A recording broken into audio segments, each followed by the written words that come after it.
For all the latest updates, subscribe to News9. Indian Railways cancelled a tender for making 44 semi-speed Vande Bharat trains after a bid from a Chinese joint venture. According to the Railway Ministry, the fresh tender will be floated within a week and more preferences will be given to Centre's Make in India program. Retired bureaucrat Rajiv Kumar was appointed as an election commissioner after Ashok Labasa submitted his resignation. President Ramnath Kovind cleared his appointment with effect from the date he takes charge of the office. The Congress party said that the Election Commission's guidelines to conduct polls during pandemic do not meet the norms of the free, fair and independent election. The party also stated that EC ignored suggestions from the opposition and failed in its basic constitutional obligation. EC allows filing nominations online. Facebook has denied of bias in hate speech rules in India. Facebook India Vice President Ajit Mohan said the social media platform is non-partisan and denounces hate and bigotry in any form. He further stated that Facebook has an impartial approach towards dealing with content and is strong adhered by community standards.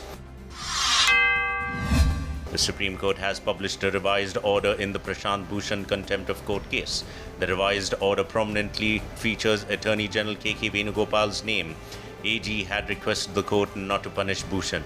Though the court had issued notice to AG in the contempt case, it chose not to hear him during the hearing of the case. Lalu Prasad Yadav's elder son Tej Pratap Yadav likely to face his estranged wife in the upcoming Bihar Assembly polls. Tej Pratap Yadav may lock horns with Aishwarya, who may contest as JDU candidate in Vaishali district's Mahua seat. Though there hasn't been any official announcement yet, former RJD MLA Chandrika Rai dropped ample hints about this issue. A recent study shows that English as linked language is gaining strength in India even as central government pushes for Hindi. A study by Indira Gandhi Institute of Development Research shows English as a linked language gaining strength. The study also highlights that the probability of two Indians speaking in the common language has increased from 0.18 in 1971 to 0.23 in 2011. Floods claim 4 lives in Andhra Pradesh as the flow in Godavari has once again intensified, pushing the level closer to the third danger mark at Sir Arthur Cotton Barrage in East Godavari district.